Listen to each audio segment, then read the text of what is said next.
Hey, spiritual seekers, it's Michelle from The Healing Heart, thehealingheart.com, and that's h-art.com. Anyway, thanks guys for being here today, and I'm going to talk a little bit about what kind of power we have, and I'm going to tell you a little story about myself really quick. So if you don't want to hear anything about myself, then click off right now, but if you're okay with hearing this, then stick on board with me. Okay? Okay. So most of you know, and if you don't, I was diagnosed with breast cancer, and it was stage 3 advanced breast cancer in I can't even remember here, 2014.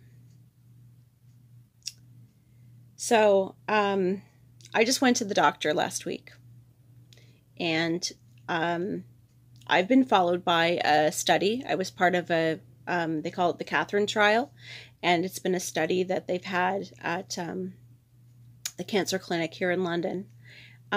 So with being followed, I've had a lot of blood tests. I've had a lot of different things that I've had to do a little bit more than following an average patient if you're in a trial.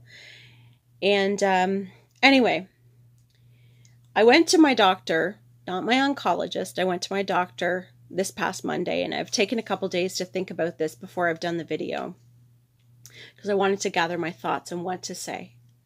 And so I got this report, and so this was not my oncologist. This was actually the doctor that I see because before I was diagnosed with cancer and before I had my son, and after I was diagnosed with ataxia, and after I had skin cancer on my leg, I had an addiction to Oxycontin. And it was a really rotten time. And all I can say that was by the time I was diagnosed by cancer, I felt like I'd been hit by a truck. And I tried to keep myself together as much as I could, but those that know me and that were close with me knew that I was pretty much falling down face first. So why am I going back to all this stuff? Well, one is that was then, this is now. I am feeling better than I've ever felt in my entire life. I am still healing. I am well on my way. I'm cancer-free. I feel fantastic, and the doctor that I saw on Monday was a doctor that has seen me and helped me as I transitioned off all of the medication that I was on when I was on all of the opiates. And so he said, I got this copy from the cancer clinic, and they just, he says, I'm going to give you a photocopy of this because I think you really need to see this. So he looks at it, and I'm going to read this to you, okay, and then I'll tell you what he said to me. So this is the LRCP clinic note from my last visit that I made in, when was this? In September was my last visit for my injection. It says, Michelle returns for reassessment of her previously locally advanced carcinoma of the left breast, diagnosed early in 2014 with T3N2 disease. Neoadjuvant AC was followed by docetaxel, completed December 2014 with a YT2N2A disease. 8 out of 16 nodes positive, ER/PR positive, HER2 positive disease. Left mastectomy and immediate reconstruction in January 2015 and was on adjuvant tamoxifen from January 2015 until May 2015, then switching to estomastine and Zoladex with release of information regarding increased benefit for high-risk premenopausal patients. Also had local regional radiation, completed March 2015. Core morbidities, which is other things going on with me. Spinal cerebellar ataxia type 6. Previous squamous cell carcinoma of the skin. Long-standing psoriasis, multiple skin infections. And, of course, issues relating to children's health, anxiety, which is not much of a concern recently. Since Michelle's last visit, she's been doing very well. She had a successful and enjoyable meeting in Texas earlier this summer. That's when I went for the Shiny Show in Texas, which was awesome. She has no new lumps or bumps. She has no increased shortness of breath, and she has no new aches or pains. Assessment and plan. Things are looking well without evidence of recurrent disease or significant toxicity from treatment. I note on her appointment that she is due for follow-up schedules. Otherwise, all is well. And the rest of it was just my tumor markers. Just talked about some follow-up stuff. So, the last 10 years have been, without a doubt, challenging.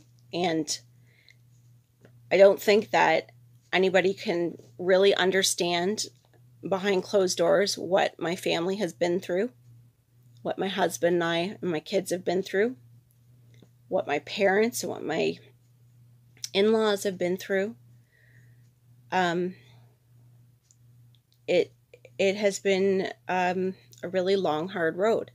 But the reason why I'm sharing this with you, and the reason why this is so important for me to share this, is because of this.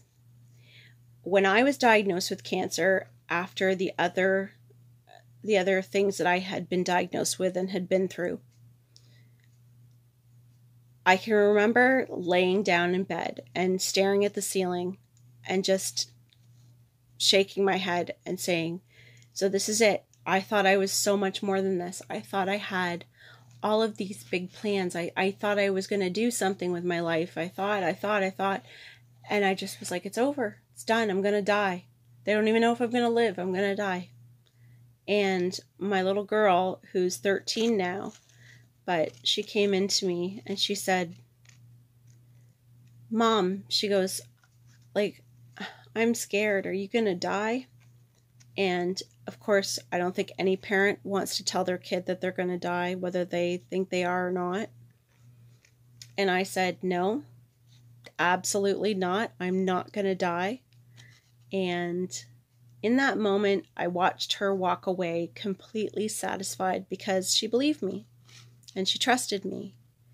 And she looked at me, and all she needed to hear from me was that I could give her that validation and that confidence that I'm okay, I'm not going to die, I'm going to get through this, I'm going to heal, and everything's going to be okay. So what I thought in that moment was, just like that, I told her that, and all her worries are gone. She's okay with that. I mean, obviously not all her worries were gone, but you know what I mean. Her perspective was, okay, Mom's not worried, then I'm okay. So it wasn't like I mean, yes, I had to put work towards it because there were days that I was not positive. There were days through my treatment that I was angry. I didn't want to be near anybody. I was angry at everyone. And then there were days that I just knew that I was going to be okay. And I wasn't going to allow anyone else, statistics or doctors or graphs and books and percentages and blood tests. I wasn't going to let any of that tell me if I was going to be okay. The only thing that I was going to let guide me was my connection to spirit and me. Because I figured, to be honest, I didn't understand how the law of attraction worked. I really didn't have an understanding of energy, and I mean, I kind of knew things because, I mean, I won't go into the whole story of how I became an understanding to spirit and everything, because that's in other videos, or I can do other videos on that, but this is just strictly about, I just knew without a doubt that there was something to positivity, and that's what I felt. That's all I had. I'm like, I have to. And I did. I said to God, okay, you got me. You got me. You don't have me in a church, but I know you have me. And I'll do what I'm supposed to do. And I didn't focus on whether I was going to die.